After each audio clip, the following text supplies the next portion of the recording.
जय रामजिरी राजसमंद में तुलसी साधना शिखर पे मानस योग साधना रो यो 3 दिवसीय उपवास शिविर चाली रो है और अटे काफ़ी साधक दूर दूर आया तक है।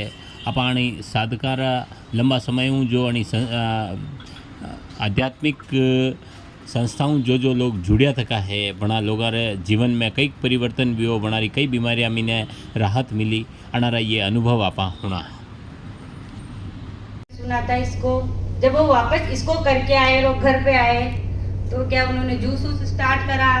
अब अपन लोग तो 3 बार 2 बार खाने वाले। फिर उन्होंने कहा भाई मैं तो यही खाऊंगा। अब हम भाई अपने सोचा पता नहीं कहाँ जाके आए हैं, अब अपने को भी यही खिलाएंगे पत्ते वत्ते।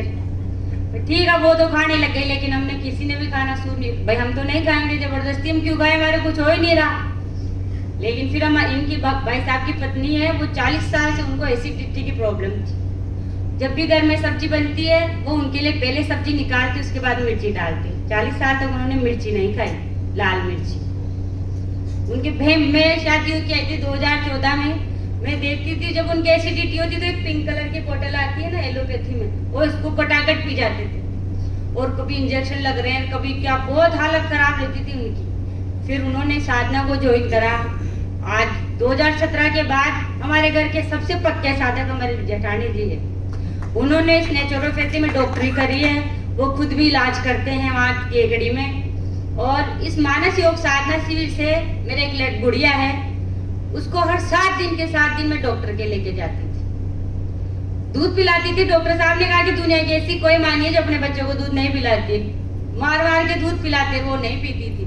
लेकिन 2017 के बाद जब मैंने डॉक्टर साहब को सुना कि सुबह का बच्चे का दूध बंद कर देना चाहिए, मैंने उसका दूध बंद कर दिया। और जब वो कभी बीमार होती छोटी तो छोटी के भी एनिमा लगा देते थे। उसके बाद 2017 के बाद उसको कभी भी डॉक्टर के नहीं जाना पड़ा। और सबसे बड़ी बात है कि वो फ्रूट नहीं खाती है, देखती नहीं है फ्रूट की तरफ। लेकिन फिर भी भगवान की ऐसी कृपा है कि उसका दशांश निकालते हैं। और बस बीमार होती है तो भगवान की फीस निकालते हैं। एनिमा अब तो खुद एनिमा लगा लेती है, 8-9 साल की हो गई, वमन भी खुद ही कर लेती है। जब वो क्या सफर में चलती है तो उसको क्या गाड़ी में बैठने के बाद थोड़ी ऐसे कुछ हो जाता है तो पानी की बोतल रखती है, उसको उतरती है, गटागट पी के मम्मी मैं वमन कर लेती हूँ। वहीं के वहीं सड़क पे वमन कर लेती है। बस फिर एक बार वमन करा बैठ जाती है। अब तो कहीं पर भी जाती है ना तो पहले वमन करती है, क्योंकि जो अपन सुबह अगर वमन करके बैठ जाते हैं ना तो जो एसिडिटी होती है वो बाहर निकल जाती है। और फिर बस में इसमें अपने को चक्कर वक्कर नहीं आते, उल्टियाँ नहीं होती है। भाई साहब का लड़का है, उसकी निमोनिया होता था हर साल। उसको भी हॉस्पिटल में 8-8, 10-10 दिन एडमिट रहना पड़ता था, क्योंकि वो 6 गिलास दूध पीता था, 2 सुबह 2 दिन में और 2 शाम को। आंखें जब खुलती जब उसका 2 गिलास दूध रखा हुआ होता था। लेकिन फिर जब डॉक्टर साहब साधना से जुड़ने के बाद उसका भी दूध बंद हुआ। अब हम परिवार में 9-10 जने, लेकिन हमारे 1.5 किलो दूध आता है शाम को, जिसका हम दही जमाते हैं। हमारे बच्चे भी दूध नहीं पीते हैं। कभी कभी कैंप में पी लो तुम्हारी इच्छा हो तो, लेकिन दूध अच्छा नहीं लगता है। अब उनकी पीने की इच्छा भी नहीं होती है, दूध पीते हैं। कभी कभी पी लेते हैं। 1.5 किलो दूध आता है, जिसका 1 किलो दूध का तो हम दही जमाते हैं, सुबह चटनी में काम आता है। और फ्रूट सलाद सब हमारे यही चलता है भगवान की कृपा से। बच्चों का सबका दशांश निकलता है, घर में सबका दशांश निकलता है।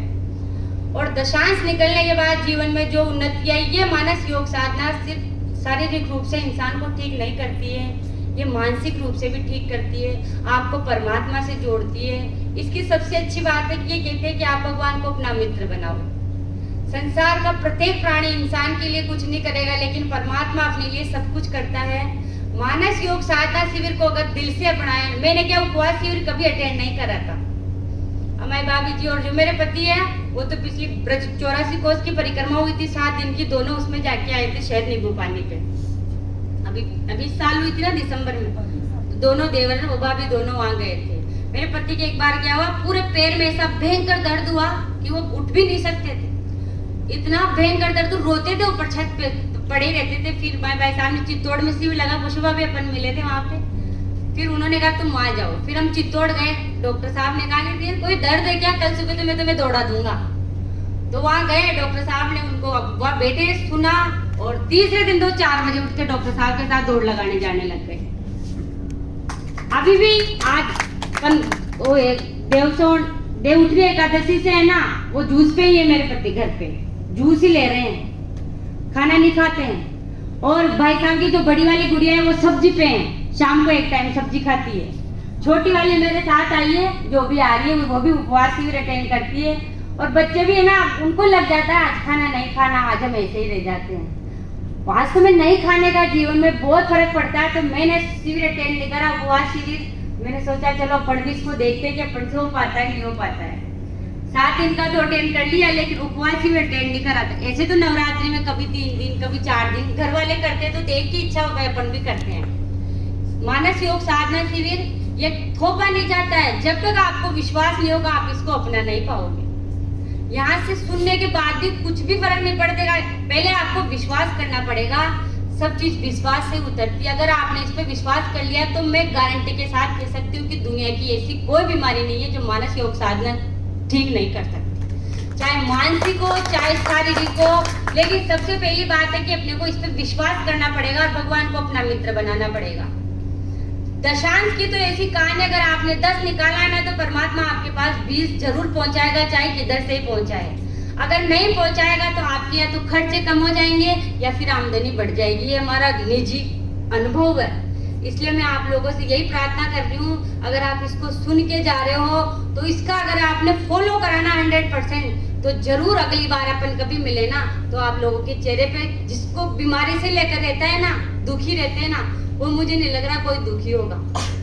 अभी पिछले साल हमारे भाई साहब के अटैक आया, मेजर अटैक था, लेकिन उन्होंने डॉक्टर जाते कहते स्टेंट डलवाओ साहब, एंजियोग्राफी करवाओ। लेकिन हमारे भाभी जी बहुत पक्के साधक है, बहुत ज्यादा। उन्होंने कहा नहीं, कुछ ही नहीं कराएंगे। ना स्टेंट डलवाया, डॉक्टरों ने एक गोली तक नहीं दी उनको, और फिर कांकरोली में शिविर लगा था। दोनों पति पत्नी ने यहाँ आके अटेंड करा था इसको।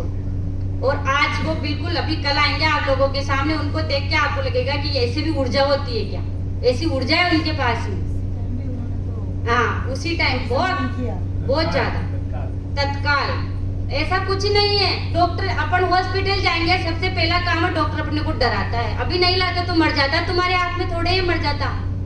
परमात्मा ने जितनी सांसें दी ना, इंसान उतनी भोगता है। लेकिन मरे तो जिंदा रह के मरे, क्या बीमारी दवाइयां लेके मरे।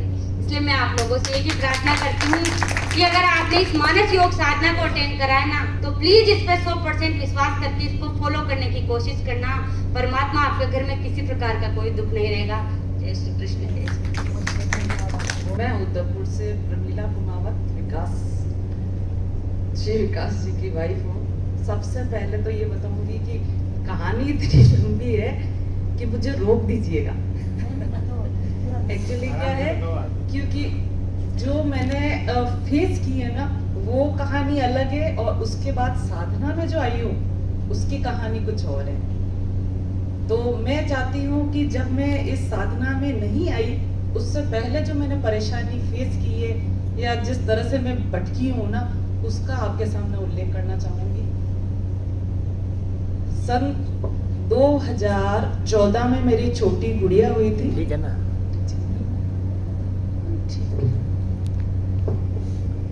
उस गुड़िया के होने के 6-8 महीने के बाद में मुझे कुछ हल्के से तकलीफ सी होने लगी। तकलीफ में इस तरह से होती थी कि कुछ खाया और उल्टी, वमन, सिर दर्द और इस तरह से होता था। कुछ भी खा नहीं पाती थी। डॉक्टरों के पास ले गए मेरे पतिदेव मुझे। डॉक्टरों ने मुझे जो है खाने से मना कर दिया कि स्ट्रीट फूड आप मत खाइएगा और दूध भी बंद कर देना। ठीक है, उनके कहे अनुसार हमने वो सारा किया। फिर 2 महीने 3 महीने हुए, फिर सिचुएशन बिल्कुल ही डाउन। अब ये था कि 2 महीने बाद में बिस्तर पे आ गई। जैसे ही दर्द होता था तो वो असहनीय दर्द हुआ करता था।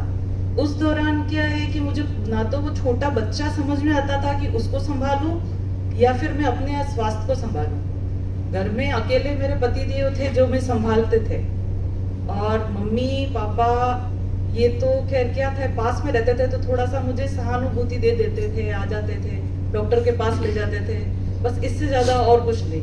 सारा दिन बिस्तर में पड़ी रहती। मेरे 2 गुड़ियां हैं, एक उस समय 7 साल की थी और एक बस 14 में उस समय हुई थी। तो 2-2.5 साल का दोनों में फर्क, दोनों छोटी छोटी थी।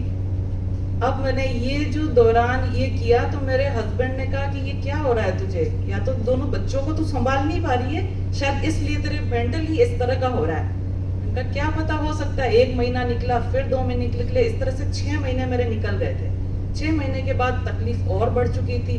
छोटे छोटे आसपास के जितने भी डॉक्टर्स हैं उन सबको बता दिया, फिर भी आराम नहीं पड़ा। उदयपुर में संजय जैन करके है, बहुत अच्छा बड़ा डॉक्टर है, तो गैस्ट्रोलॉजी का है, वो उसको दिखाया। तो उसने मेरी क्या एंड्रोस्कोपी और सारा जो भी होता है बायोप्सी के लिए कहा कि एक बार करवा लेना चाहिए, हो सकता है कुछ और प्रॉब्लम हो। तो उसने मेरी एंड्रोस्कोपी, बायोप्सी तो वहाँ हो नहीं पाई थी, ये सारा किया।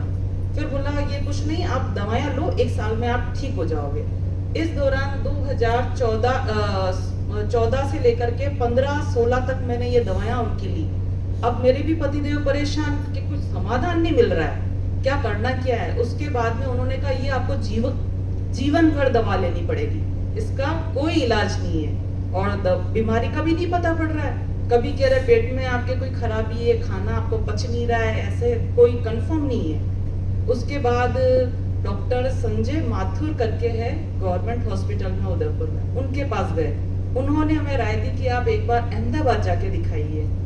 तो किसी कारणवश मेरे पतिदेव वहाँ ले जाने के लिए बिल्कुल इच्छुक नहीं थे, किसी कारणवश मेरे पियर से कोई जा रहे थे डॉक्टर को दिखाने के लिए, तो उनके साथ हम भी हो लिए। वहां जाने के बाद में जो डॉक्टर थे उन्होंने एडमिट कर लिया, बोला कि आपकी ये सारी जांचें होगी। तो उन्होंने एक एक करके इतनी सारी जांचें कर ली और बोला कि हमें कुछ डाउट सा लग रहा है कि आपके कैंसर है, पैनक्रियास के अंदर कुछ ऐसा लग रहा है, तो आपको अभी और जांच करनी पड़ेगी, लेकिन अभी भी हम सक्सेस नहीं है, कंफर्म नहीं है कि ये चीज है। तो आपको क्या, इसके लिए डोटापेट्स बहुत बड़ी एक होती है जांच, तो उसके लिए आपको जाना पड़ेगा कहीं और। 7 दिन उन्होंने खींच लिए, मतलब पैसे का पानी हो चुका था लगभग, दिमाग खराब। हम तो सोचे छोटी सी चीज लेके गई हूँ मैं तो, और ये क्या हो रहा है साथ में। आगे आगे निकलते गए, फिर वापस एक बार तो अपने आप को संभालते हुए और बजट भी देखते हुए घर वापस लौटे। बच्चों को घर छोड़ गए थे, मम्मी और भाई भी साथ में था। अब अपने आप को संभाल तो नहीं पा रहे थे, लेकिन फिर भी सप्ताह भर नहीं हुआ और हम लोग ने वापस माथुर जी को बताया कि ये इस तरह की सिचुएशन है। उनके कोई मित्र थे दिल्ली के अंदर, डॉक्टर राजेश पुरी, उनके पास उन्होंने भेजा हमको कि एक बार उनको भी दिखा के आइए। चलो हम वहां भी चल दिए।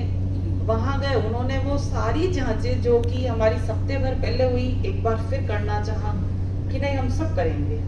एंड्रोस्कोपी भी कर दी, बायोप्सी भी कर दी। बायोप्सी में एक बार बोलते लीवर के अंदर प्रॉब्लम है, और फिर दूसरी बार कहते हैं नहीं लीवर का आपके फैटी है या लीवर खराब हो रहा है। के पास जाने का तैयारी थी पूरी कि कहाँ पे एडमिट करेंगे, 1 महीने के लिए भी रुकना ही पड़ेगा, ये वो करके पहुंच गए। उन्होंने वापस मेरी रिपोर्ट खोली और वो सारी जांचें वापस कर डाली।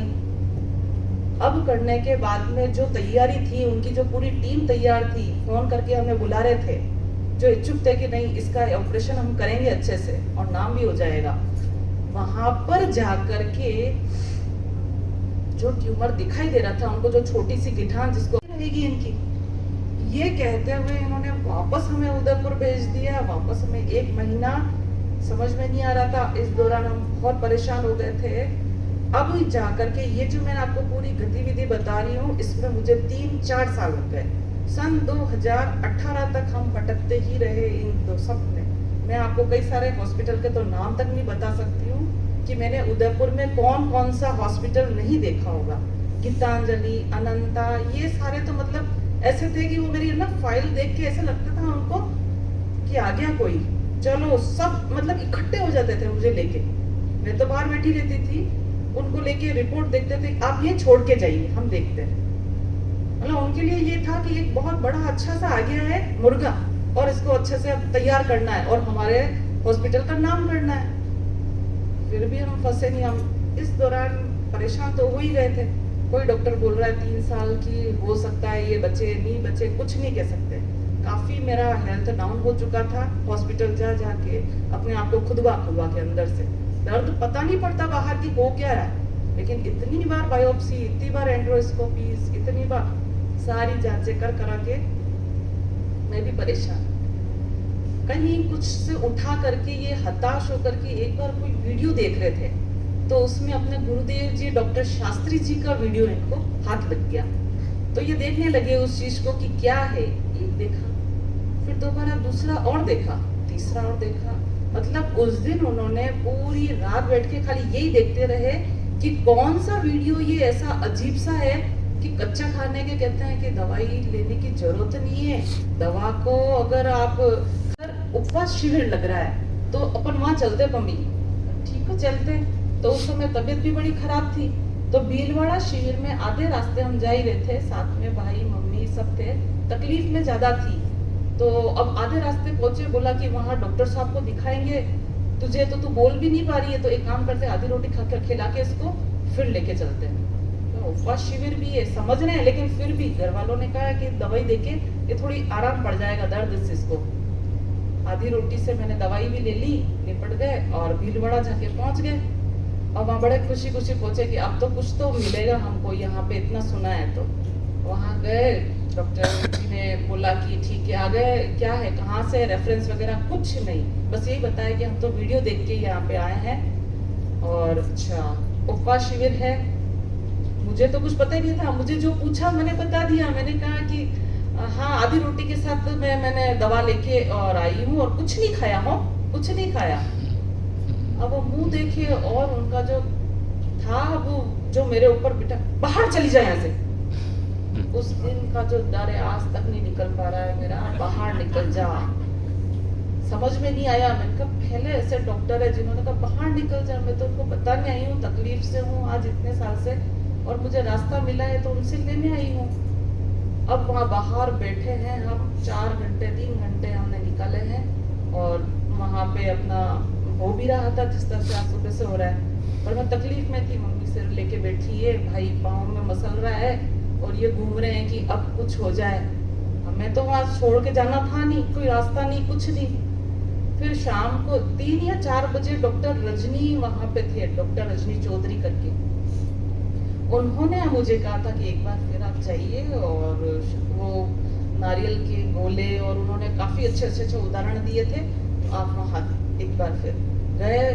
मम्मी आई, सब आए, चरणों में गिरे उनके, फिर थोड़ा सा बोला कि बैठ जाओ, और दीवार के सहारे बैठ के सुना मैंने, सोई सोई सुन रही थी। शाम को नींबू पानी वगैरह दिया, फिर पता नहीं मुझे क्या हुआ कि मैं जो सो रही थी ना, अगले दिन मैं बैठी थी, सोई सोई मैं बैठ गई। मतलब उनकी वो जो चीजें सुन रही थी ना, मात्र सुनने से मैं उस दिन सेकंड में बैठी। अब रो रजनी चौधरी जी भी बोलती रही कि आप ध्यान से सुनते रहो, और कुछ ऐसे एक्यूप्रेशर भी बताती रही कि ये दबाते रहो, दर्द का आराम से शमन हो जाएगा।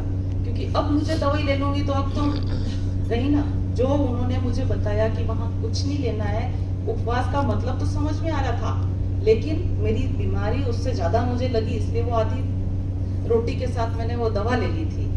तो अब उसका पश्चाताप भी मेरा हो चुका था। अब मैं वहाँ बैठी, अगले दिन मैंने वापस नींबू पानी लिया, फिर मेरी तकलीफ और कम पड़ गई। उनका यार दवाइयों से कम दी पड़ती है, 2-2 घंटे में मैं दवाई ले रही हूँ, और यहाँ मुझे बगैर दवाई के कैसे मुझे आराम पड़ रहा है। अंतर मन बात कर रहा था मुझे अपने आप से। रात भी निकली, अगले दिन तीसरा दिन हुआ, फिर वापस मैं बैठी हूँ। मतलब ये समझ लीजिए कि चमत्कार हो गया उस दिन। जो मुझे उस दिन जो विश्वास हुआ बस ये था कि बगैर दवाई के भी मैं ठीक हो रही हूँ। मतलब इतना तो है कि दर्द से मैं बाहर निकल रही हूँ। ये चीज उस दिन जो मेरे और मेरे पति ने और मेरे घर वालों ने जो समझी ना, वो शायद मेरे सिवा और कोई नहीं समझ सकता। उस दर्द को बगैर दवाई के सिर्फ श्रवण मात्र से मैंने उस चीज को ठीक किया। और उसके बाद तो आप समझ लीजिए ये 1 महीना हमने नियम से कच्चे पे रहे। कच्चे जा रही हूँ, वहां पे उनको कुछ नहीं दिख रहा है, पूरी टीम बैठी है। फिर वापस हम घर आ गए। अब ये जो सारी क्रिया विधि हुई मेरी कोरोना के दौरान भी हुई। कोरोना में मैं अकेली मेरे पतिदेव के साथ मास्क लगा के हम लोग जाते थे सारी जांचें कराने के लिए। कोरोना में बोला ये तो मर जाएगी, वहां लेके जा रहे हो। तो जो लगवाए जाते हैं ना, इंजेक्शन लगवाए थे उस समय, फर्स्ट सेकंड हमने नहीं लगवाए। क्यों? क्योंकि हमें उस समय पता था कि इसको लगवाने के बाद में आपकी इम्यूनिटी पावर वैसे ही कम हो जाएगी, वैसे ही तो ये गली हुई है। तो फर्स्ट लगवाई, सेकंड वापस जाने के लिए लगवाने गए थे हम, लेकिन हमने वो रजिस्टर करवा दिया झूठी पैसे वैसे दिलवा के, और जयपुर पहुंच गए कार से वापस वहाँ। तो कुछ भी नहीं हुआ मुझे, वहाँ लोगों को मैंने मरते भी देखा कैंसर हॉस्पिटल में। जयपुर गई मैं महावीर हॉस्पिटल, वहाँ रुक गई, कहीं कुछ मेरा समाधान नहीं हुआ। क्यों? क्योंकि मैंने तो यहाँ साधना से जुड़ना था, और साधना से जुड़ने का जो माध्यम था मात्र वो एक वीडियो था जो कि मेरे जीवन में चमत्कार बन के आया है। और उसके बाद से आज तक मेरा परिवार इसी साधना से जुड़ा हुआ है। मेरे बच्चे जो उस समय, मेरी छोटी गुड़िया 7 साल की थी, आज 13 साल की है। अभी उसके एग्जाम होते हैं, कभी कुछ होता है, तो हमेशा मैं उन दोनों बच्चों को साथ में लेके आती हूँ। लेकिन इस बार अभी उसके एग्जाम था तो बड़ी वाली ने बोला मम्मा जाओ। क्यों? क्योंकि उपवास शिविर जो है आप कभी नहीं कर पा रहे हो, इस बार तो आपको चैलेंज लेना है मेरी खातिर, विश्वास है मुझे, अब जाओ। तो आज उन दोनों छोटे बच्चे को मैं छोड़ के और यहाँ आई हूँ। अपना पूरा कोशिश है भगवान से यही है कि मैं उपवास शिविर पूरा अटेंड कर पाऊँ, यही मेरी ड्रीम है। और एक छोटा सा और है, अभी कुछ 6 महीने पहले पापा को मेरे ब्लड कैंसर डायग्नोस हुआ है। तो अब इनको भी लेके भाई लोग वगैरह पूरा परिवार दौड़ रहा है, भाग रहा है, क्या करें। ब्लड जो है ट्रांसफर अब 72 ईयर्स के अंदर चेंज कराने का मतलब है कि, तो वो सारा बंद किया। पापा ने भी देखा, परिवार वालों ने भी देखा कि किस तरह से इसने अपने पूरे जीवन को जो है इसमें झोंक डाला, और आज बच्चे इसके जो है वो कर रहे हैं बमन एनिमा इजीली ले लेते हैं। हमारे मतलब घर का खाना आप आके देखिए, बिल्कुल यही सात्विक है। सुबह जूस पिला के उनको भेजा जाता है, मेरे और मेरे पतिदेव के हमारे ग्रीन जूस भी बनता है। दिन में हम कच्चा खाते हैं, शाम को 80 और 20% का रेशो रहता है, 80% तो सब्जी और 20% का कुछ ऐसा। पर मैंने तो 1-2 साल तक कच्चे पे ही रही हूँ, तभी आपके सामने ये दिख रही हूँ। अभी पापा को 3 महीने में आपको चमत्कारिक असर ये बताती हूँ। 3 महीने पहले या 4 महीने पहले डायग्नोस हुआ तो पापा को जुकाम सर्दी इतना रहा करता था कि डॉक्टर खा गए, मुंह पे ये फुवारा लगाइए, ये कीजिए, मतलब ये सारी चीजें पापा की खत्म हो चुकी है। और आज आपके सामने वो बैठे हैं, हल्का फुल्का चल रहे हैं, फिर रहे हैं, लेकिन कच्चे के ऊपर है, कच्चा है, और एक गोली का वास्ता नहीं है। आज इतनी बड़ी बीमारी जरूर है, लेकिन वो हमने इतनी सुई जैसी छोटी सी चीटी जैसी बना के घर में रख रखी है। शरीर को इतना स्वस्थ बना रखा है, सुबह उठ के योगा, ध्यान, प्राणायाम सब करते हैं पूरा नियम के साथ। तो यही है, देख लीजिए आपके सामने पापा बैठे हैं, मैं बैठी हूँ, जिसको डॉक्टरों ने कह दिया था कभी 3 साल जिएगी, इसका फटाफट से जो भी करना है कर दीजिए, कभी बोला 3 महीने बाद इसका तो पत्ता कट जाएगा। और आज मैं सन 2018 से लेके आज तक जिंदा हूँ, आसपास के लोग सबसे बड़ी बात ये कि गुरुदेव से मैं आज भी खुल के नहीं बोल पाती हूँ वो बस भगवान मुझे शक्ति दे, ठीक है।